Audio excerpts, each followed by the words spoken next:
and bring jobs into the market.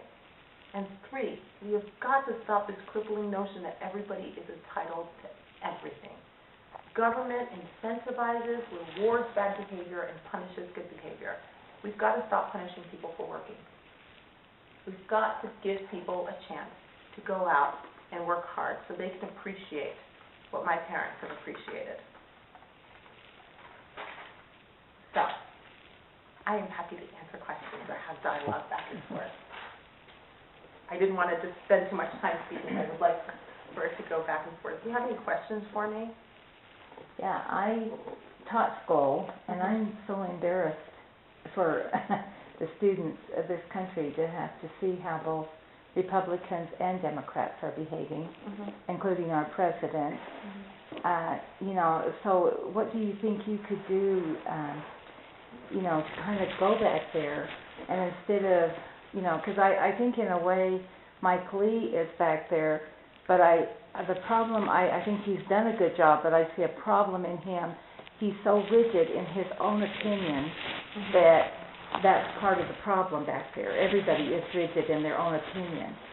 So what do you think you would be able to do to kind of build that bridge so that all we hear is the fighting and the bickering, and now we've got a president that is just on his own making decisions without Congress, which is totally amazing to me, that why the people of this country aren't calling him on it. If our politicians aren't calling him on it, we should as Americans, because we have a big part in preserving that dream, and right now we're not doing anything. So what do you think you could do to kind of bridge that gap and maybe bring some sanity? That's a multi-pronged answer. I'm going to try and answer it in different facets. One, as an educator, you know, I'm sure you know that the best solutions are found at the most local level. There's nobody that's more of an expert on what you do than you. You have, right now you've got politicians that have no idea about Utah students, that have no idea what we go through or things that we would like to see happen. Yet they're making decisions as the one size fits all for everyone.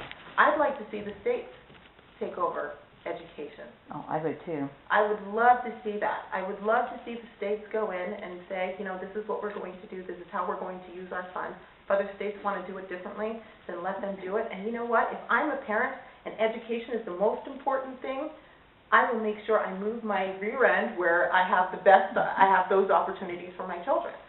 But I think Utah has done a good job in everything. I sat with a group of teachers one day, and I said, how many of you have tried to do something with your classroom and couldn't do it because of some sort of regulation, whether it's federal regulation, state regulation, whatever? How many of you, 100% of them raised their hands? So what if the choice was between you and the parent? What if the choice, if you could do things without having to worry about, you know, somebody telling you what to do? What if you could teach on an individual basis? What do you think how do you think the quality of our education would rise? Imagine if we were able to keep a little bit of our funding, and we're taking that funding and putting it towards education instead of all of the other things that we put it towards. School lunch programs. I mean, even my kids know a lot about my political views. I mean, they come home and say, Michelle Obama took my cookie away. I want my cookie. And, you know, I believe that it's my choice to decide how I'm going to raise my children.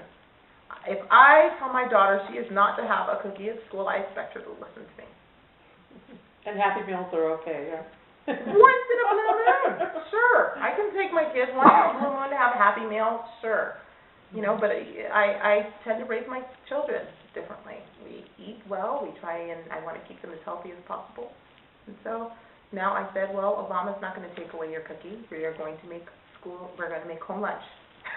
I will put a cookie in your home lunch. But I would like to see us deal with things on a more local level. I'd like to see federal government. They have a lot to do. They don't have time to do it. Push it back. But I do know that, a few of our Republican candidates do want to, Ron Paul for sure, to do away with the Department of Education.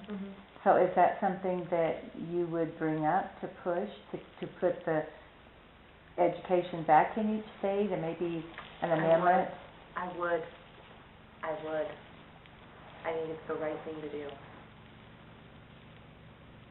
Oh, yeah, I do too. You know, well, some people don't, but I can tell you many reasons why. I mean, and I'm sure you share them, but I would, because again, fundamentally, I believe that the best solutions, most effective solutions, are found at the most local level.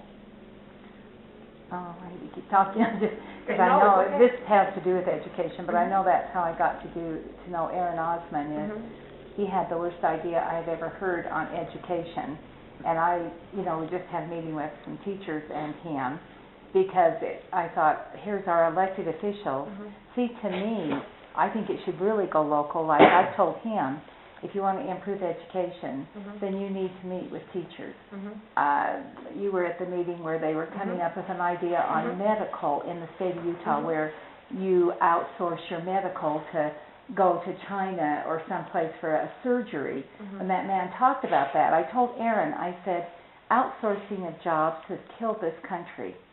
And I said, now you're wanting to outsource the medical. If you want to know about how to improve medical, go to the doctors. And I just noticed I worry a lot about our politicians in Utah. They, in some cases, are way off base too.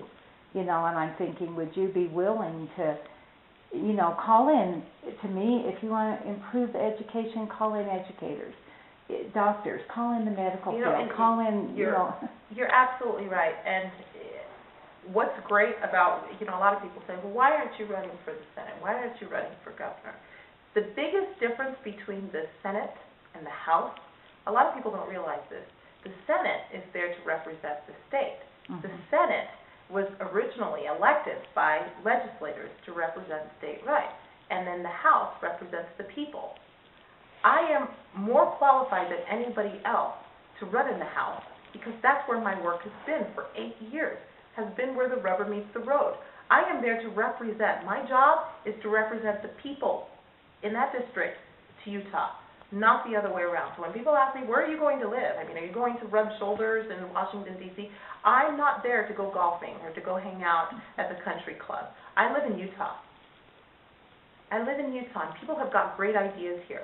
I don't assume to know everything. We've got some great minds, some great ideas that come out of this district, and that's what I'm representing to Washington, not the other way around.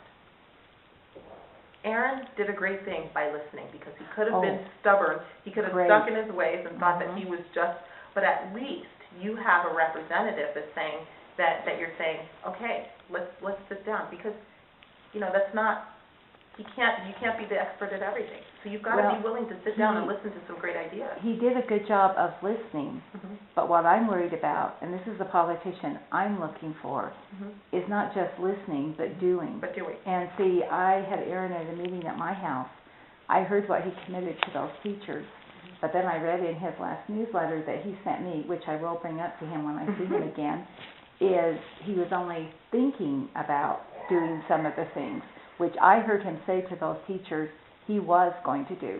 So I'm sick. Well, you get to hold him accountable. Oh, I will, and I will hold you, and I will hold you accountable if you get elected, because the people have got to in this country, because what we've done is we've given our politicians a free rein, and they've gone back there and they have forgotten who they represent. We're your boss, and that's why I told Aaron. I said, Aaron, I like you as a person, but I'm your boss, and if I don't like what you're doing, believe me, I will get you fired, because it's me and all the people in this country that put you in. And that's what the problem is. So see, I'm looking for a politician that